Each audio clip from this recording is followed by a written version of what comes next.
Capital One is attempting to buy Discover Financial Services in the largest credit card acquisition of all time. Capital One to acquire Discover Financial Services in a $35.3 billion all-stock deal. But it might not be as easy as it seems, because there's still a lot of hoops both companies have to jump through in order to make this work. But before we get to why this is happening and the pros and cons of it going through, we do have to first figure out what both of these companies do.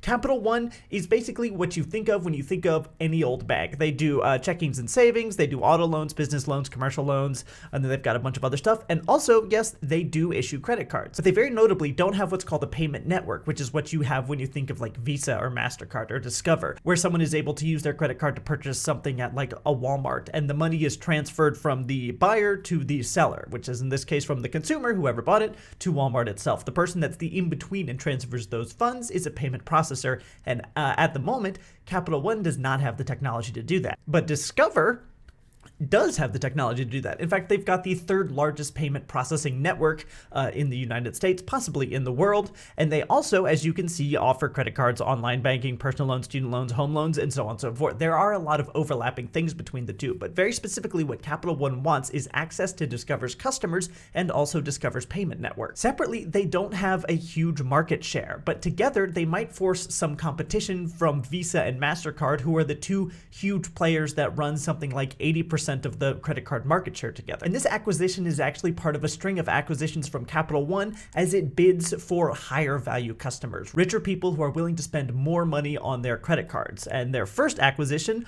was this concierge app called Velocity Black. Capital One buys concierge app offering Dolomite skiing, sperm whale swimming, so on and so forth. Capital One Financial Corp agreed to buy the digital concierge service Velocity Black as it pushes deeper into premium credit card and other luxury markets dominated by American Express and JP Morgan and Chase & Co. The deal gives Capital One a global platform on luxury travel, entertainment, shopping, and dining, according to the statement. Terms weren't disclosed, though Velocity Black says on its website it's backed by $28 million in venture capital. Capital One, which has been trying to lure in more premium customers, debuted its $395 a year Venture X card in 2021. The company has been building out platforms for travel bookings and dining reservations and developing a network of airport lounges around the United States. Capital One has primarily served lower income people with worse credit scores and generally less money, but there's so much money in luxury and catering to rich people, and Capital One now wants a piece of that pie. They're hoping that by buying Discover, they'll be able to do more things and create more benefits than they would be able to on their own because it was prohibitively expensive, and as a result of that, be able to attract a richer clientele who will spend more money and make their stock prices go brr. If rich people start using Capital One's credit cards and Capital One already owns Discover, then the rich people will be using Capital One's credit cards and they'll be making money on that end, and then also they'll be using Capital One's payment processing, which they now own through Discover, which will also make money for Capital One. Capital One essentially hopes that they'll be able to double dip on this kind of credit industry and make a lot of money for it. I want to talk about the pros and cons of this kind of a deal going through, but the first thing we have to discuss is generally regulator opposition to this. As you can see, Elizabeth Warren tweeted out, "The merger of @Capital One and @Discover threatens our financial stability, reduces competition, and would increase fees and credit costs for American families.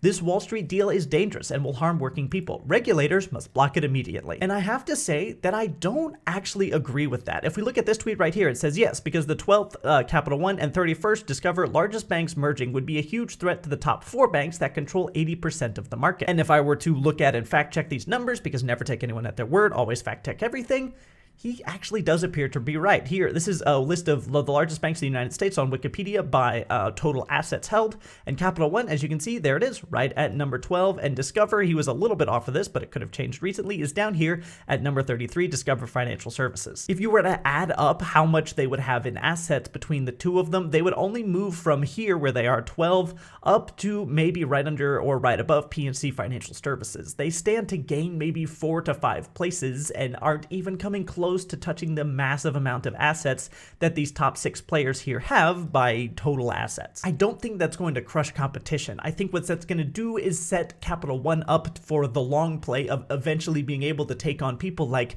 JP Morgan and Chase and Bank of America and force them to make better offerings for their customers, since there's more options available at this high level of the thousands of billions of dollars in assets. And additionally, if we look at market share of the actual credit statements and not just the total assets held in bank accounts, not much is going to change here either. If we look at credit cards by the number of credit cards in circulation, so just the amount of plastic pieces that are in people's wallets, you can see Visa has the most at 385 million, then there's MasterCard at 309 million, and then here Discover is in a distant third with a measly 75 million total credit cards in circulation. But then if we look at the credit card market share by purchase volume, which is how much people spend per year on their credit cards, you can see Visa has 52% of the market share at nearly $3 trillion. Then MasterCard has 24% with $1.32 trillion.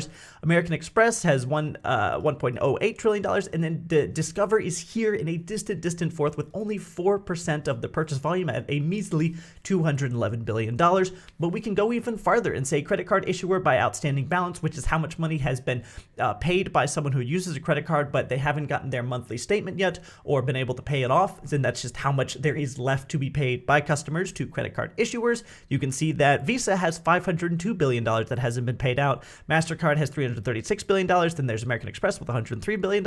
And then finally, there's Discover in dead last of the top four with only $90 billion. Now, Capital One is not on these lists because even though they have all of these, they're not one of the larger players in the credit industry.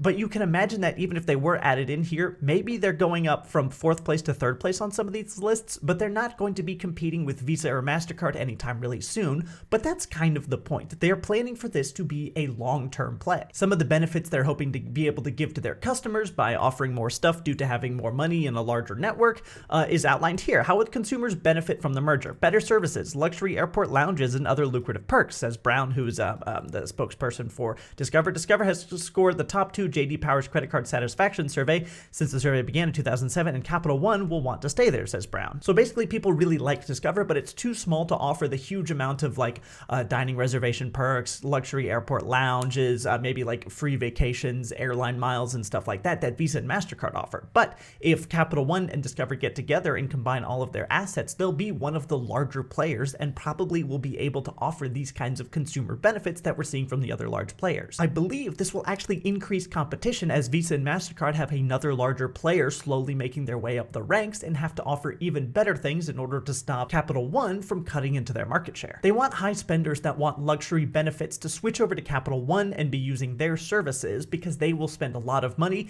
and over the course of the next 10 or 20 years, the idea is that a lot of these big spenders are on Capital One, making Capital One lots of money, and Capital One will be able to take on the big four. Basically, 2 small companies that nobody thinks that much about, band together, combine their services, are able to offer lots of luxury goods, and over the course of the next few years or few decades be able to work their way up the ranks and challenge larger players for a bigger slice of the credit industry market share. But as with everything, there are potential downsides here. There is regulator concern. As with any huge merger, lawmakers are going to be scrutinizing this very closely to make sure it's not anti-competitive. And if they decide it is, they won't let the merger go through, and probably Discover and Capital One stock prices would take a significant hit from that. And there actually is a possibility that this will create a competition issue or a lack of competition over the long term. Even though I don't think it will personally, there is a chance that I'm wrong. As you can see here from this Reuters article, it says combining Capital One and Discover, the top 4 and 5 players in the U.S. credit market by loans, would create the biggest issuer with about $250 billion